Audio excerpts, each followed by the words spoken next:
We're here at Ubisoft Toronto, and we'll be sitting down with some of the team working on the Splinter Cell remake, as well as hearing from some special guests.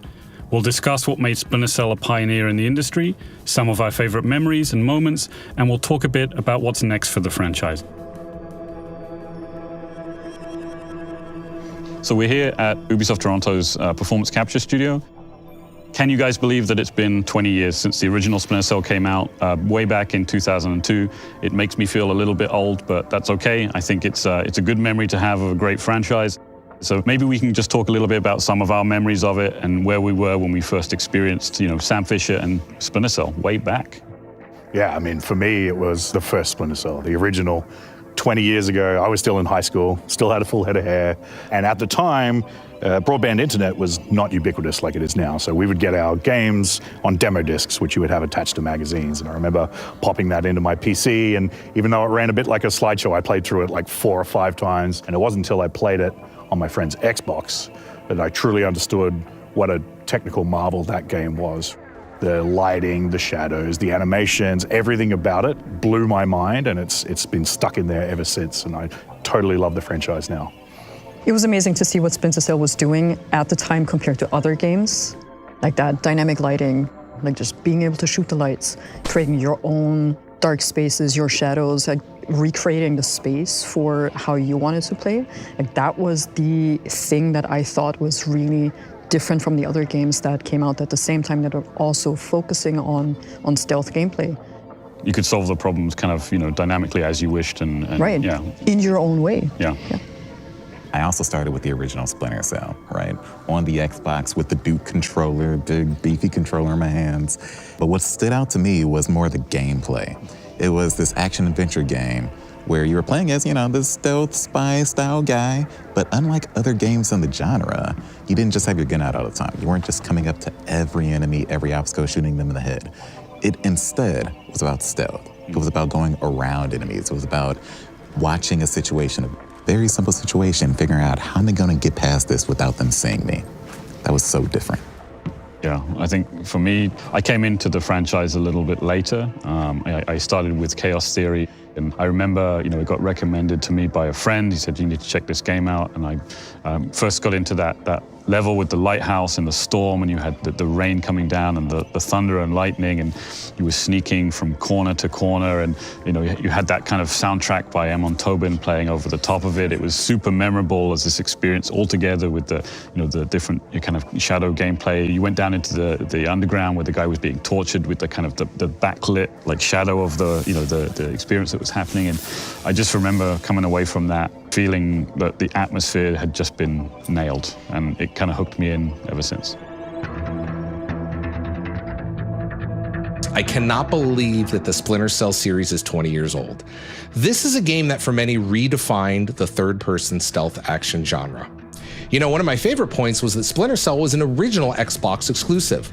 When the original Splinter Cell released in 2002, it raised the technical bar from the lighting, which was some of the best we've seen up until that point, to the cutting-edge graphics. For me, the original set the scene for one of my favorite entries in the franchise, Tom Clancy's Splinter Cell Pandora Tomorrow, because that kicked off an entirely new part of the series, multiplayer. This is the game that really helped people understand the vision that we had for a brand new service called Xbox Live. Some of the press called it the single best reason to get online. This was a huge leap forward in the industry.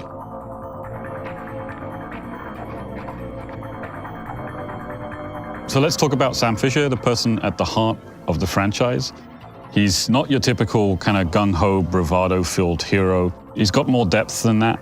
He's got a lot more kind of warmth to him. He's got a wit and a charm and a conscience, and he can make his own decisions on the battlefield. He's not someone that's just kind of coldly murdering everyone. He's got these kind of qualities to him that really resonate with people. Just pulled up Celestinia's last dry dock report for the Maria Narcissa.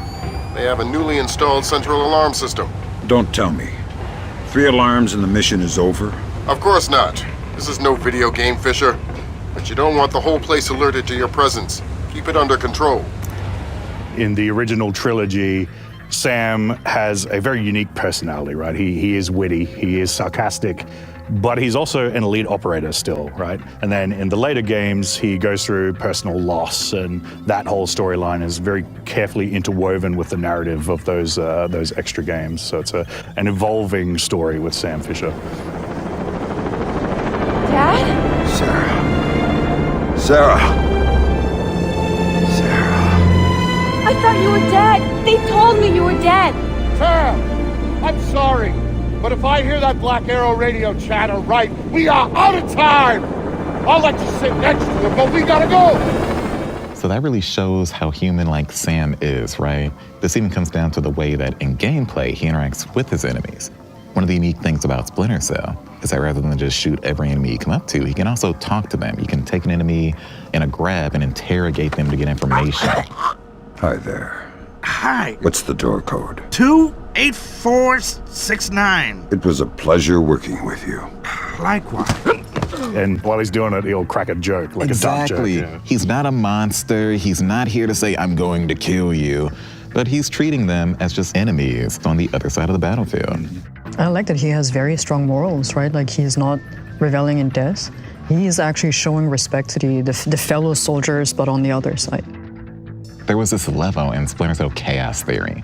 You're in Solus, war-torn, and there's this US plane that has crashed, and Sam's objective is to get the data out of the plane. But Sam's like, some of the pilots are still here. Let me get the pilots to safety first. I'm telling you what The player can choose as Sam to pull the bodies out of the wreckage and get them away from the bombing zone. Lambert's like, do your mission, but Sam's like, I'll do me. Yeah, Sam gets the order, but Sam also makes the decision what he does with the order.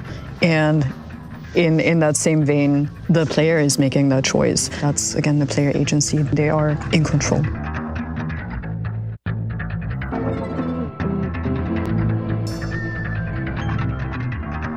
Sam Fisher is like such a plain name, but everyone knows who he is, right? Like he's associated very closely with Splinter Cell. You know that's the guy. And then what's kind of cool is you think of him as a spy, right? He's a covert operative. He's doing things in the shadow and sneaking around. Everything about the way he talks about his missions, and in the way he tackles the missions, the way he talks to his other team members, the way he moves around the world, everything just felt ultra realistic.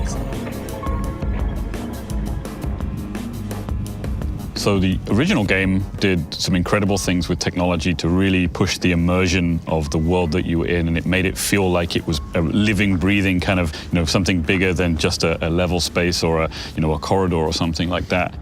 It had this breakable glass technology that was reasonably kind of new and exciting at the time. The cloth physics, when you went through those and they kind of moved and flapped around in the breeze as you were kind of, sneaking through all that kind of stuff. We had the fish tank physics, the famous fish tank. You could shoot the fish tank, and the water would actually lower down to the point where you shot. And at the time, that was kind of super cool and never really been seen before. And obviously, the lighting, the shadow, all of that tech is absolutely integral and important to a stealth-based game. And it was pretty fundamental at the time. No one really did dynamic lighting in that way, in the same way that Splinter Cell did. Traditionally, you would use a baked light map or shadow map, which was baked into the environment. But when Splinter Cell did it, it was truly dynamic. You could shoot out almost all the lights, and it would be pitch black. And it would really make you have to use the gadgets that Sam's got, like the night vision goggles and things like that. Right. Sam is operating in the shadows. The world is moving despite his presence. And a lot of this was really shown off in the second level of the original Splinter Cell, the police station level. Near the end of the level, you are going through the second floor offices of this police station. It's after hours, so all the lights are off. The only lights in the room are coming from the desk monitors. So these police officers are, clacking away at the keyboards, but they don't even realize that Sam is there. You are actually a ghost going around in that environment. It was interesting how the player could interact with the environment in very dynamic ways. Yeah, and Sam had the stealth meter, which let you know your visibility, which changed based on the lighting in the environment. And then in Chaos Theory, you also had the audio meter, right? So you could tell how much sound you're making, and it would be affected by other things in the environment, like the sound of engines, which you, again, could turn on and off and affect those things. Right, and the player could also understand the sound that they were creating while navigating through the environment. And today with Splinter Cell Remake, we can use a lot more of the rendering and processing power to create some really compelling and detailed settings, and also spend some of that processing power towards our AI processing between, the different AI archetypes as well. We're going to have to try to simulate, the different kind of behaviors and reactions and ways of moving. Obviously, a special forces soldier will be better trained. They're going to, reach differently or kind of enter rooms differently to something like just a regular security guard would, for example. And with Snowdrop, we now have the tools to be able to produce some of this stuff, right? We have advanced lighting in the form of ray trace global illumination, which gives you much more realistic lighting effects, like light transference from different objects onto different materials.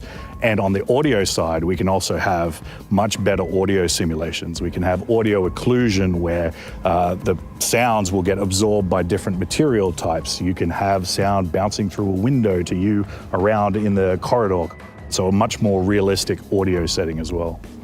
Yeah, we can really improve the AI engagement, right? Like how they are reacting, what they're reacting to. With all of that, we can make improvements to the cat and mouse gameplay between Sam and the enemies, right?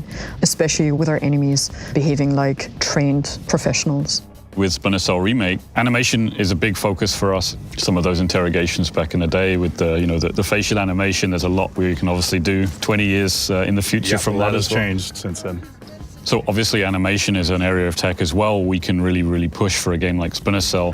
What does Sam look like? What does he feel like when he's moving in these environments, when he's taking cover, when he's kind of crouching under things, doing the pipe movements or the split jumps or the takedowns or the interrogations. There's so much in there that relies on the animation quality and that tech-driven kind of animation system, just making you feel like you're in that space and part of that experience.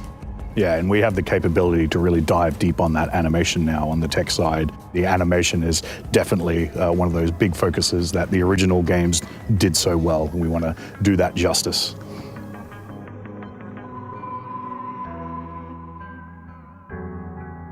No question, my favorite Splinter Cell thus far is Chaos Theory. I gave it a 9.9 out of 10.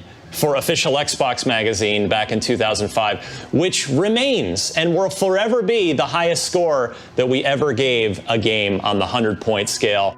You had this gorgeous, stunning sandbox campaign with Sam, with all these memorable missions, like the bank, like Shanghai, the New York apartment, so many different cool settings to sneak around in.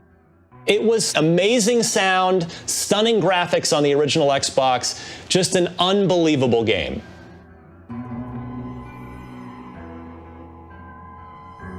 The level design in the original Splinter Cell obviously was a little bit more kind of linear in the beginning, and then over the course of the franchise, it tended to open up a little bit more. Right. You could see the evolution of the level design over the franchise. So you compare, say, in the original Splinter Cell, the police station level, the policey streets. The player's kind of navigating, through these tight corridors, through this very designer-oriented path, going up a ladder, up a scaffolding, down a zip line, through a vent, all to go forward. The player rarely had options on how to proceed. In Chaos Theory, there's the bank level, one of the most favorite levels. Yeah, my favorite level in the Splinter Cell franchise. There are multiple ways to enter the level and then multiple ways to proceed through the bank itself. You're doing this heist, you need to sneak in. There's just security guards that are kind of like patrolling around through the night. And you can either bust through the front door with, guns blazing, or you can kind of go around the side, get up to the rooftop and do this really cool rappel into the bank lobby. A lot of options there as well, right? Exactly. And it just gives the player this breadth of options to proceed through this non-linear layout. Yeah, and obviously Splinter Cell is not an open world simulation or anything like that, and we need to make sure that we're providing the right experience. Right, we want to bring back those level design principles from Chaos Theory to the original Splinter Cell. Absolutely, yeah. The bank from Splinter Cell Chaos Theory, one of the most legendary missions. That's probably the first mission that a lot of people, myself included, think of when they think of Chaos Theory. Just the million different ways in and out and around that level and that mission, just so memorable. Definitely stealth action redefined.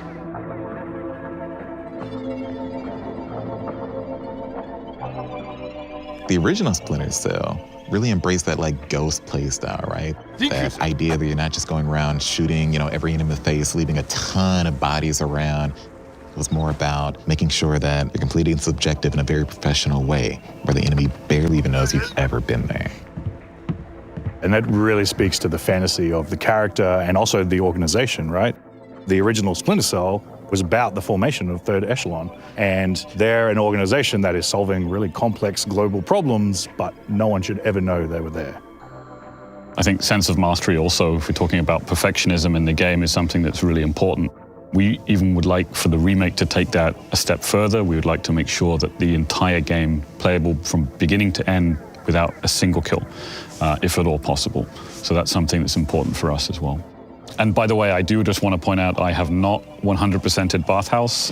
Just for the record, I am sorry. I will work on it and I will do better. It's a very hard level. It is a very hard level. It's almost like it's a benchmark, I think, in many ways. And a lot of that comes together in the original Splinter Cell's like alarm state system, right? This was meant to like test the player and really show what their progress in the mission. But it was a bit harsh. The first alarm would, the enemies would start wearing vests. The second alarm, they'd start having helmets on. And then if you mess up 3 times, the mission just instantly fails. Like Lambert would be like, "Good Lord, Fisher, what are you doing, Sam?" My God, Fisher, have you gone insane? The mission's over. We want to scale that back a bit in the remake, and we want to give the player a few more opportunities to de-escalate some of those situations, right? Obviously, stealth is an extremely important pillar for us, and we aim to incorporate modern design philosophies, improving the minute-to-minute stealth gameplay that was so special in the original. So Sam, being the ultimate covert field agent, he has an enormous array of tools and abilities, gadgets, and movements at his disposal. And with all of those, they aim to create these moments of tension by, you know that there's an enemy nearby, you know that there's a threat coming around the corner, and he has these tools in his kind of toolbox that he can use to react to that stuff at a split second. If there's an enemy that's coming kind of around the corner that you didn't spot in time, he can do these split jumps, get up high and kind of, avoid contact. He can, plan ahead by looking under doorways and kind of using these tools to kind of understand where the threats and that sort of things are. So we want to create these moments of tension that the player will need to use those tools and gadgets to react to. Because of the gameplay and because of the mechanics and the environmental design, you felt like you were there. So you have these moments where like I'm hiding behind a desk and some guy's walking down the aisle toward me, and you're just like, you're nervous, right? Because even though you're Sam Fisher, right, you have tools, you can take people out, you're strong, but because you're like hiding in the shadows and you don't want to be found, you don't want to make noise, you don't want to alert the other guards, you don't want them to shoot at you. It just creates this really awesome cat and mouse tension that you haven't seen in any games like that before.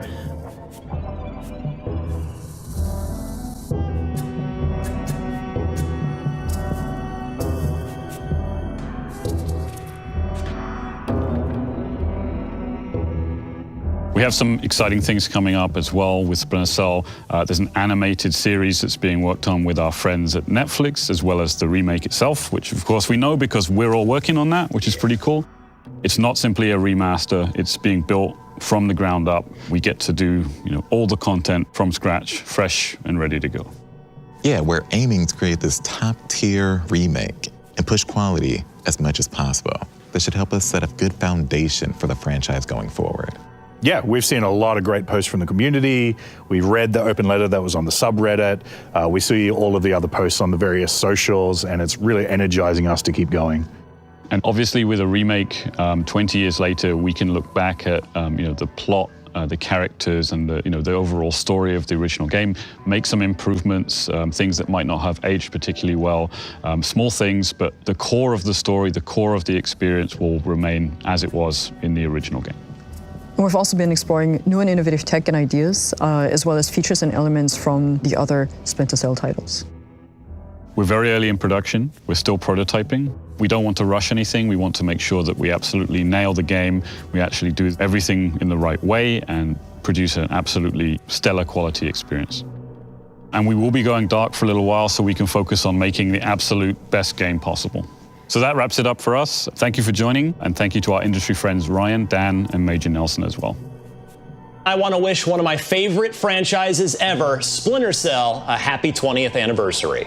Thank you, Ubisoft and Sam Fisher, for all the amazing stealthy memories. I'm excited to see what you have in store for us. I've got my night vision goggles and I'm ready to go. Thanks again for having me participate, and happy 20th anniversary to Splinter Cell.